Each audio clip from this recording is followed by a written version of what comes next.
Assalamualaikum and hi. So this week we are going to learn on the new subtopic in programming, in Java programming, which is an array. Okay, but before we continue with arrays, okay, let's take a look at this sample program, right? Okay, so what is the output for this program? Okay, take a look at the output. Okay, very good. The output will be right there. Okay, good. Okay, now let's take a look at the second program. Alright. Okay, now look at string my friends. Okay, instead of Daniel, saya nak simpan juga Nabil di dalam tu. Okay, dan output dia my friends. So what is the output? Ada output Daniel and Nabil? Ya ke? Okay, so it will become error.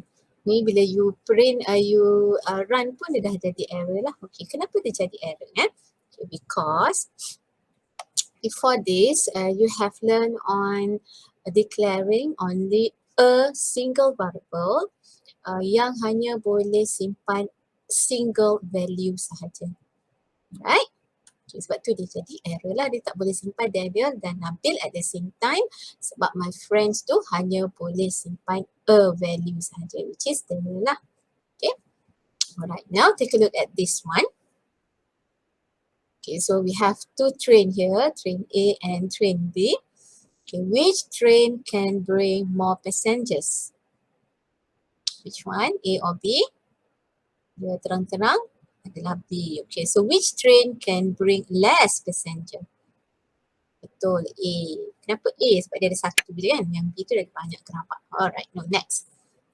Okay, sekarang kita tengok the difference between single variable dan juga array. Okay, how many variable we need to store values for 5 different integers? Okay, so the answer will be, so you ada 5 numbers, so you need 5 different variables named as num1, num2, num3, num4 and num5. Okay, that one is on single variable. Okay. Next. Okay, my question is, can we use one single variable to store 5 different values at the same time? Okay, the answer is yes. Tapi kita mesti menggunakan array. So go back to this one. Okay, satu yang train A tadi. That one is a single variable that can only store one value at one time. Okay, tapi yang train B tadi, ni adalah an array yang we can use one variable that can store many values at one time. Right. So 3.4 array, kita akan define array and relate it with the memory allocation. So at the end of this topic, you should be able to define what is array and relate it with memory allocation. Okay, so apakah dia array? Array is actually a container that holds data ataupun values of one single type. For example, you can create an array that can hold 100 values of integer type. An array is a fundamental construct in Java that allows you to store and access large number of values conveniently. Okay, by bahasa paling mudah, by using array, okay, we can use one variable, tapi they can hold many datas. Okay, tapi dia punya dia mesti pada satu type saja. Okay, one data type saja. Okay, one data type, one variable tapi can hold many values. Okay, kenapa nak guna array? Array is being used when the data size is bigger.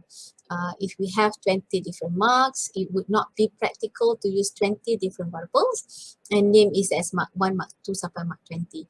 By using array, we only declare a single variable that can hold 20 numeric values, which is marks. Okay, then easy to quickly access a sequence of data from the array. Okay, sekarang kita pergi kepada this one. Okay, so an array is a data structure that contains a group of elements. Okay, typically these elements are all of the same data type, sama data type ya, such as an integer, a double, or a string. It can be any value, character pun boleh, boolean pun boleh, tak ada masalah. Okay, dan arrays are commonly used in computer programs to organize data so that a related set of values can be easily sorted or searched. Okay, an array, this one is very important. An array is a fixed size collection of consecutive memory locations. Each memory location in an array is accessed by a relative address called index. So sinilah tadi, kalau ikutkan this diagram. So we have one train tadi, dan each train ni, dan train yang ini dia boleh simpan 10 values. Okay ni, array length is 10. Okay, dan each gerabak ada dia punya index, dipanggil index, and it will always start with index 0. Okay, dan berakhir dengan size tadi minus 1. So it will be 9 lah. Okay. Now let's continue. Okay. An array is an ordered sequence of data of the same type. Tadi kita dah tahu So for example, okay, ini adalah array saya, nama dia marks. Okay. Bawah ni array juga, nama dia names.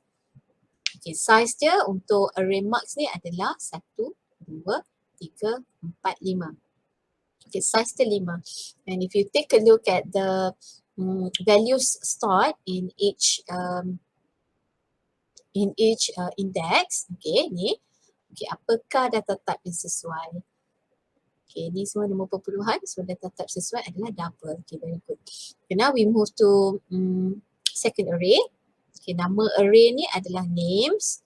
Okay, that can hold 1, 2, 3, 4 values. Okay, dan data type dia adalah apa? Character. Kan? Yes, very good. Data type is string. Okay, an array is a fixed size collection of consecutive memory locations. Each memory location in an array is accessed by a relative address called index. Alright, Now, okay.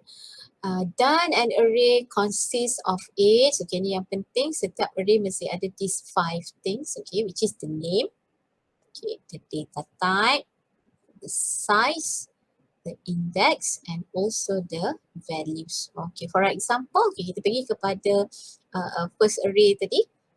Okay, so what is the name of this array? Okay. Right. What is the data type for this array? So when you look at the values, you know that the data type dia adalah double. Okay, name tadi adalah marks.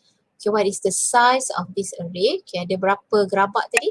1, 2, 3, 4, 5. So the size is 5. So index location, okay, setiap gerabak akan diberi address dia.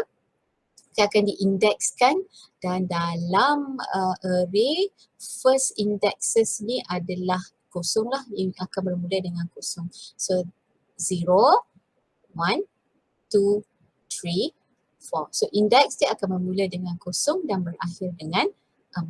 Okay, so values, ada tak values for each indexes ni? So telah ditetapkan di sini. So di index kosong, value dia adalah 88.5. Okay, index 1, 37.6, index 2, 98.5, index 3, 57.4, and index 4 is 60.5. Okay, so name dia adalah marks tadi. Okay, data type is double, size is 5 sebab ada 5 gerabak tadi. So index, we always start with 0 and will end with size minus 1, which is 4, dan value yang disimpan adalah, okay, itulah dia, in each index. Right, that's all.